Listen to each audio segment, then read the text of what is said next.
Hey guys, welcome back to another video. You know it's your boy Uhraine here, and today, as the title states, we are going to be doing some accounting questions today. So as you all would have been aware, I decided to switch my major from management to accounting, so that's final right now.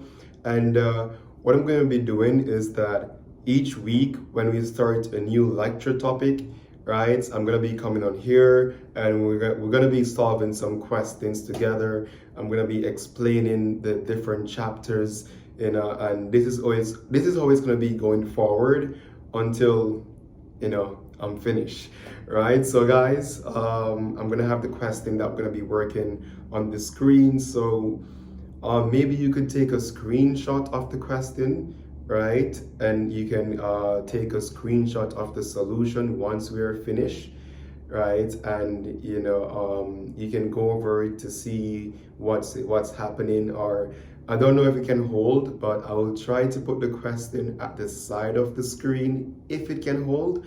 But if not, guys, take a screenshot of the question as well as the solutions so you can follow through. If there is anyone that's doing accounting, maybe this will be useful to them. It's a great principle to understand. So yes, guys, stick around because we're going to showcase some accounting techniques today. And of course, you have one of your best lecturers here, Uhraine Miller, that's right. And yeah, I'm going to be teaching you about some principles and a few things that you should know about accounting, right? So as you know, accounting is something that I consider to be my passion. It's not the easiest, but once you love it and understand the principle, it's like a shooting star. So what you're going to be doing today, the topic is going to be merchandising operations. In other words, we're going to be generalizing for inventory. Inventory is like goods, that you sell, maybe some equipment, office equipment, machinery, anything that the business sells, that's your equipment. If you're going to purchase some equipment, etc. So we're going to be accounting for inventory today, guys. And let's start by identifying a few key terms that you want to get yourself familiarized with.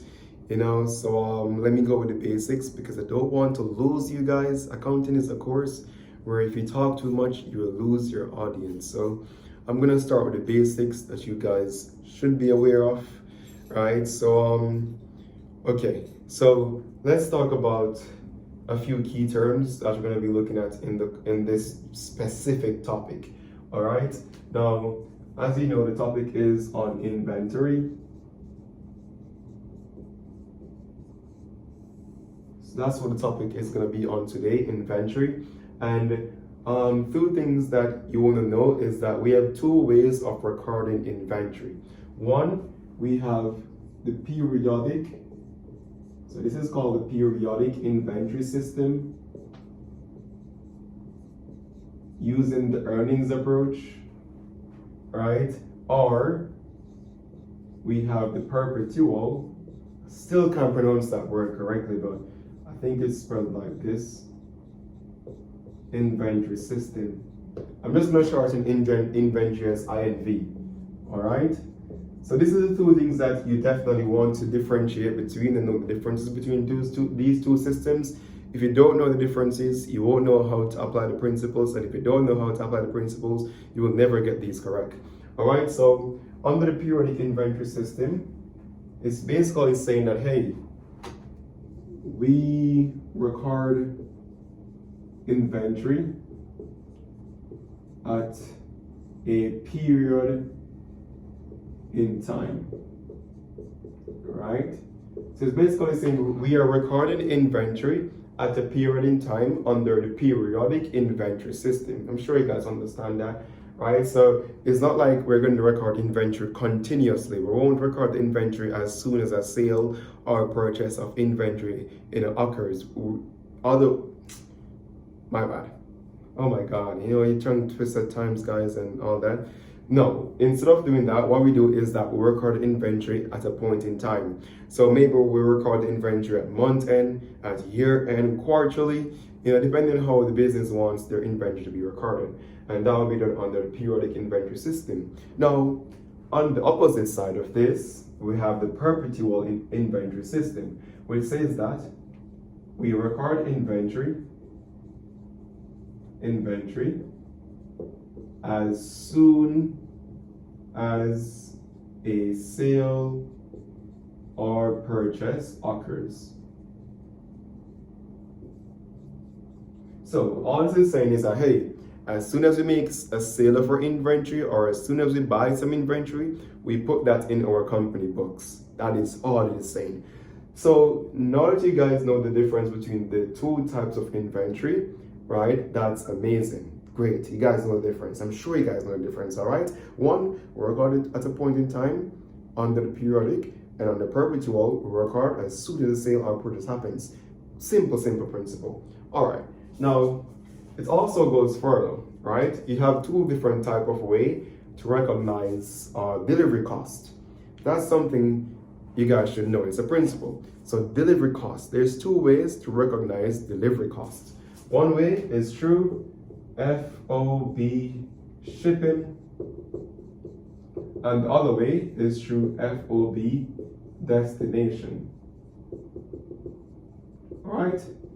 So this is two ways in which you determine who is gonna take responsibility of the delivery cost. Now, if you see anything that says FOB shipping, that means that in this case, it's gonna be done by the buyer. Buyer cover costs. If it's FOB destination, then the seller cover costs.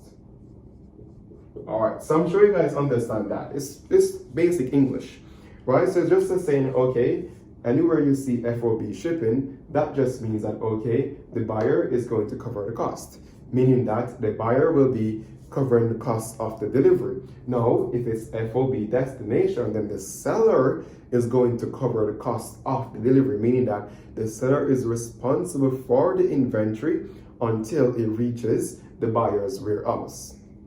Simple principle. All right, guys? So the fact that we know this now, we can start to work the questions. All right.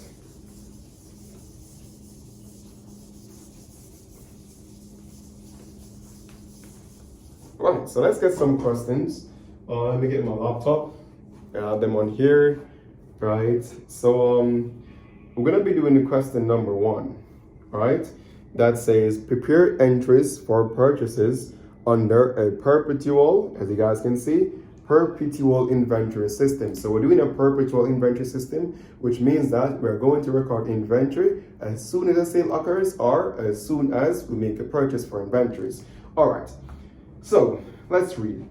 Quingle Landscaping sells mowers and other lawn maintenance equipment. The following information relates to its inventory of mowers, which is accounted for using the perpetual inventory method. Now, on June 3rd, they purchased 35 mowers at $400 each from Greensburg Equipment. Terms, okay, if they pay us in 10 days, they'll be given 2%. That's what that means, that 2 to 10 thing, guys. It means that, okay, if they pay us in 10 days, they get 2%. Now, if they pay us anything outside of 10 days, we're gonna have to charge them the full amount. They don't get no discount. All right, and it also says FOB shipping point, which means that in this case, the buyer is responsible for any sort of freight cost. All right, so let's do the first journal entry, right? Can I put my laptop here? What else is this? Ooh, sorry for that, guys. Like my camera was about to turn over, so let's not put my laptop there. So yeah, let's do the first entry. It says purchase 35 mowers at $400. 35 times 400, 35 times 4, that's 1,400. All right, that's 14,000 rather. My bad. Anyway, so if we purchase 35 mowers at $400 each, that means okay, we're gonna have to debit in this case because we're buying some inventory. And under the perpetual inventory system, it says that as soon as you buy inventory, you recognize the inventory. So we bought some inventory, right? And the cost of those inventory is 14,000, right? But it also says that we are purchasing the inventory on account. In that case, whenever you buy goods on account, that account is known as accounts payable.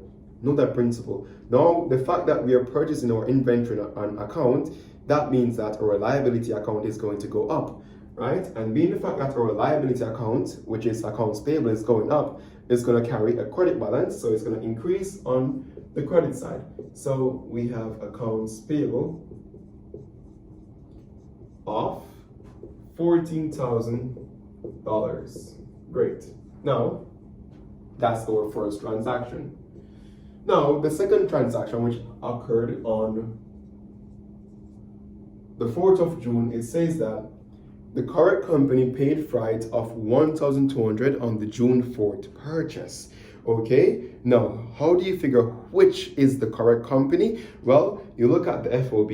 Is it a shipping point or is it the destination? In this case, if you look at June 3rd transaction, it says that FOB shipping point, which means that in this case, the buyer will be covering the delivery cost. And being the fact that we are purchasing inventory, that means we are the buyer.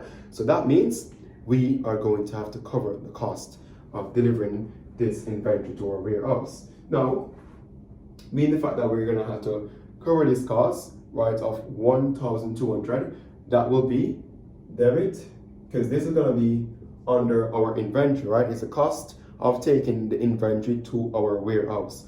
So we're going to have to debit our inventory, because that is adding to the cost of our inventory under the Perpetual system, right? Inventory of 1,200, my bad, 1,200, and then we're going to also credit, let me see something, paid for it. Okay, so we paid for it already, so we're going to have to credit some cash because we're paying for it, 1,200. Cash, asset account decreasing, credit. All right, so that's that. All right, so that's the June 4th transaction. Let's look at the June 10th transaction. It says here that we returned 4 of the mowers purchased on June 3rd, okay? So we are returning some of the inventory, which means that our inventory cost is going to decrease. And it's what? 4 of them, so 4, 4, 16. That is going to be 1,600. 1,600. And we're also going to have to decrease our accounts payable because in this case, if we're going to return it, we don't owe them that much anymore. So we're going to have to put that in our books to show that, hey, we returned some of these goods because they have some defects. And as such, we're going to have to decrease our payable accounts. All right. So in this case, we debit our accounts payable of 1,600. And there we go. All right. So you guys understand that. You guys understand where we're going so far. If you guys miss, let me know in the comments down below and I'll definitely respond as soon as possible. All right, so that's the June 10 transaction, right? Now, on June 30th, it says that we now paid the Greensboro account in full. So we're paying them off in full, right? So how much do we have to pay them? That's a good question. How much are we going to pay them? Well, we took inventory with value at $14,000, right? Now, we also returned 4 of those inventory. So 14,000 minus 1,600. Let's do the maths real quick. Minus 1,600. That's going to be 12,800. Am I correct? No, I'm definitely not correct. That's actually 12,400 rather. 12,400. Yeah, there we go. So that's going to be 12,400, which we're going to pay out in cash because now we are paying them. So we have to credit our asset account cash. Oh my God, can you guys even see down here? No, you guys definitely can't. All right, so let me, if I write here, can you guys see? Yes, you guys can. So on the 30th, right, we are gonna have to credit our cash account. Can you guys see? Yes. Credit our cash account, and then we're gonna have to debit. Let me see. We pay them off, so we're gonna have to debit our accounts payable to reduce that account because now we are paying them off in full. And that's going to be 12,000. How much did I say it's going to be, guys? 12,400? Yeah, 12,400. And that is our transactions.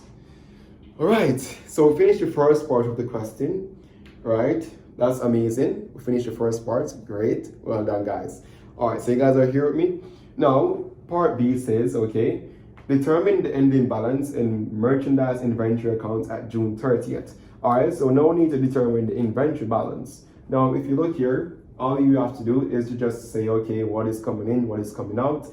So we purchased the inventory originally for 14,000, right? we also had to add an extra 1,200 to our inventory balance, because now that's gonna, the cost of delivering the inventory, right, is 1,200. So that means now it's total of 15,200 minus, let me see, we have a credit balance here, right? So once it's being credited, just minus it. That's going to be 1,600. 416 31. 13,600 would be our inventory at end. All right, that will be our inventory at end, and we can also charge this inventory to our income summary account, which we can get into at a later date. All right. Now, it also says, determine what ending balance would be if Quingley had paid the Greensboro account on June 12th instead of the 30th. Now, if he had paid on June 12th, that means he would have received that 2% discount. Now, if he had received that 2% discount, how do we calculate inventory balance at end? Well, we use this balance that we just got, 13,600, and we'll less it, as in less me minus. Can you guys see over here? Oh yeah, you guys can. So we'll less it from the original amount, which would have been 14,000. Oh my God, I need some space. It's when I need a big whiteboard, guys. Inventory amount here would have been 14,000, right? The original amount, this one. Well, let's say from that, so it would have been 14,000 that we paid for that, minus this, because we brought back in some inventory because it wasn't good, right? So they can't charge us 2% on 14,000 because that's actually not the original cost of the total inventory, right? Because some of them had defects. So the fact that we brought them back 1,600 worth of goods, right? That's gonna be how much they're gonna give us the discount on, which means 14,000 minus 1,600, that's gonna be 12,400, I believe, right? So that's gonna be okay. 13,600, and then we'll have to times this by 2%. I don't have a calculator. I left my calculator, guys. Oh, I have a calculator on my laptop. I can put my calculator up on here. All right, great. So it's gonna be 14,000, just to be sure, but I want to do 6. Okay, great. And then we'll say 12,400 times 2%. That's gonna be 248. So we're gonna have to minus this now from 248. Right, so that's gonna be the discount amount, 248, right? And then we're gonna say, okay, 30,600 minus 248.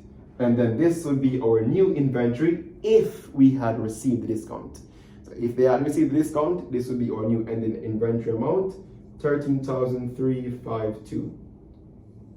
All right, and that will be for question 1. Well done. So we worked that in what, 18 minutes or even less, because we never started exactly. So yeah, pretty good. So that's the principle. That's the thing with accounts. Once you understand the principle, guys, and this note, this is under the perpetual system. All right, we're going to work one that is going to be under the periodic system, where we only record inventory at a point in time. All right, so this is a perpetual system, and yeah, that's how it should be. All right, hope you guys learned something, and we're going to be doing a next one actually. Right, so don't you go anywhere, because we do have the periodic system to do. Right, so stick around while we get ready to do the periodic system. All right, guys. All right, so let's start with the periodic system, shall we? Okay. Let me see where can I find that one. Okay, there we go. So I'm gonna put a question up for the periodic system. So grab your questions. You know, take your screenshot. Do what you need to do, guys, because we're going on strong, man. Let us go. Do what you need to do, guys. Take your screenshot. We're gonna be doing this question. Take your screenshots. Take your screenshots. Take your screenshots. Take your screenshots, guys, and let's go. All right, so back with it, inventory. And this is gonna be under the periodic system. And what did we say? Record inventory at end. All right.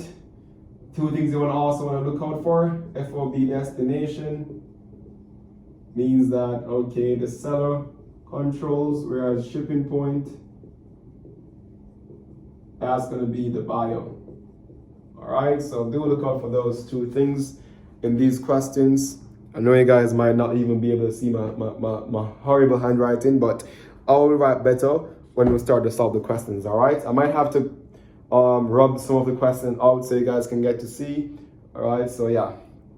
Now, the first transaction says here, guys, on September 2nd, right, we sold merchandise on account 2,100 terms. If you pay in 10 days, you get 2%. If not, well, you have to pay us our full amount.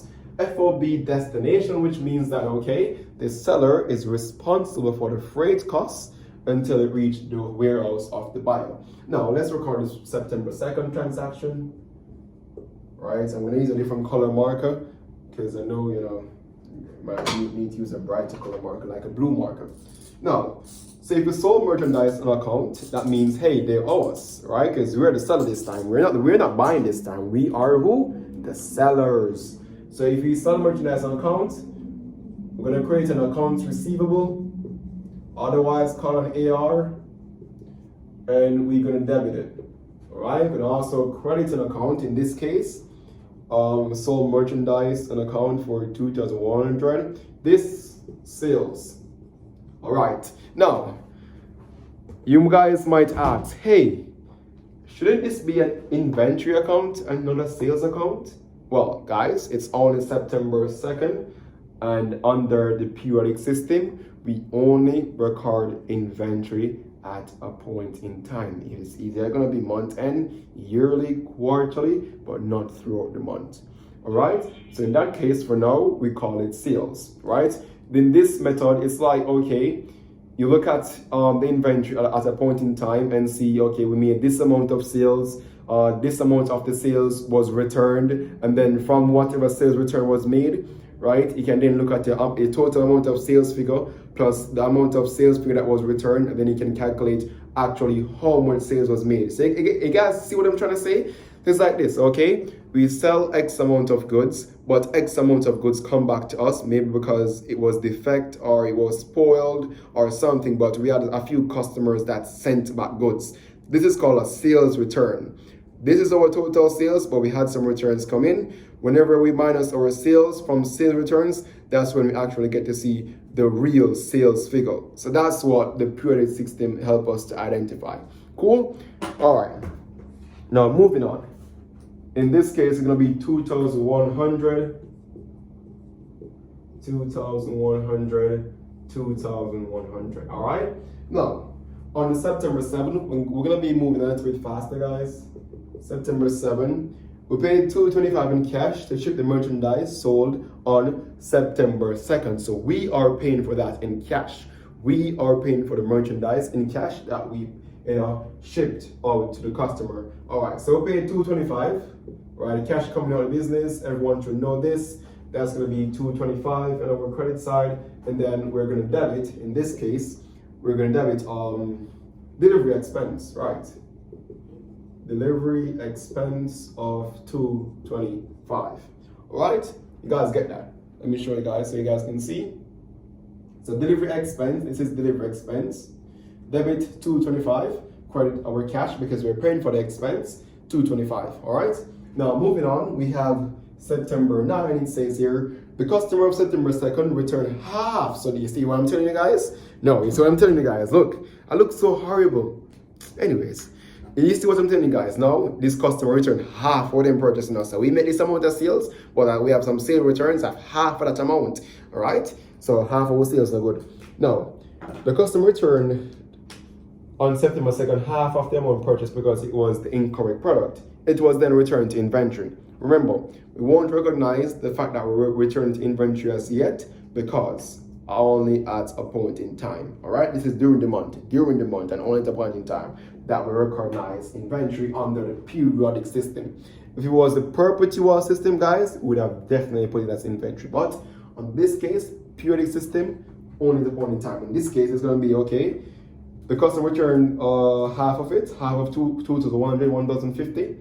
So that's going to be sales returns, right? Sales returns and allowance, 1,050, and that's a debit to sales returns and allowance. And then in this case now, we're going to credit our accounts receivable rather, because now they are reducing the amount. We're gonna have to reduce the amount that they owe us. They don't owe us 2,100 again, guys. They now owe us only 1,050. So we have to record that as a decrease in our asset of our accounts receivable. And when you decrease an asset, you credit it. So 1,050, there we go. All right, moving on to the 15. We say that, okay, sold merchandise to a customer account, 3,800 terms 2/10. All right, can you guys see if I go on this line? Yes, you guys can. All right, so we sold some more merchandise. All right, basically the same transaction that happened here, debit or accounts receivable. I'm going to just call it AR. So AR means accounts receivable. Please don't forget that, guys. I just can't write it out. I'm not lazy, just time. I'm saving back time. And then it also says that, so debit AR, I'm going to credit our sales, right? I made some sales, 3,100, 3,800, rather, my bad. Cool. 3,800, 3,800. All right. So do take a snap of this part of the work that we have done so far, because I'm going to have to start rubbing to do the other transactions. All right. So do take us a picture. Take a picture. Let me move out here all the way. Okay, there you guys go. All right, amazing. So we did that part of the question already. We did up to the 16. All right, we did up to the 16. All right, great. All right, good. So now, actually, we did up to the 15. All right, so we're getting on to September 16. It says now that we collected the amount owing from the customer on September 2. Now, on September 2, we sold 2,100 in merchandise. However, they returned some of that merchandise, valued half of that. So that's 1,050. And now on September 16, the customer paid us, right? They've paid us the full amount. So basically, it's going to be like, okay, September 16, debit to our cash account, because we're receiving some money. In this case, we're only going to be receiving 1,050, right? And then we're going to also credit to AR to reduce that account, because they no longer owe us. So credit that account, take it out the books. 1,050, all right? Now moving down on 19, it says that we sold merchandise to a customer for cash. Cash payment, very simple. We get our cash same time, no need to worry about repayment, right? And we sold some merchandise, so we made a sales of how much? 1,200. Amazing. Good. Very, very simple. Now it says on the 22nd that the customer of September 15 paid the amount owing. Okay. So we sell some merchandise on the 15th for 3,800, and now they paid us on the 22nd. And we tell them if they pay us in 10 days, we give them 2%. So you know what that means, guys. All right. So it's going to mean that, all right, so they paid us the amount owing, right? Which means that when I get some cash, we did offer some discount, right? And also going to have to reduce our AR. That's how it's going to, it's like a three-way transaction. They call this a multi-transaction, right? So debit to cash, debit to discount, and a credit to AR. Cool? Now, what are the figures? Now, definitely 3,800 reduce our AR. That's the first figure we need to know about. And then we're going to find 2% of 3,800. Let me get my calculator out. You guys can do the same. Because, you know, they paid us in 10 days, so we're giving them their 2%. Hold on. 2,000 of 3,800 times it by 2%. 76. All right, so this count is going to be 76. And that means 3,800 minus 76.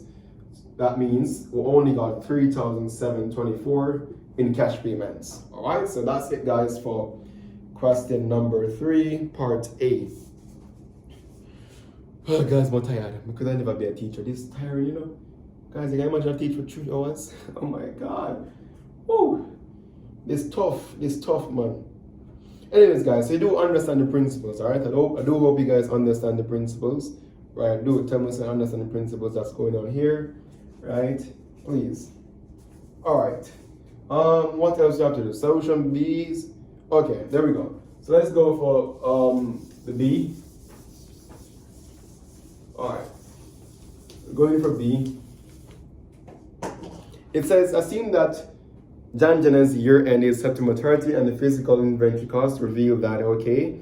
Inventory on hand carries a cost of 29,300. So we have inventory on hand, meaning that yes, we have this in our business right now.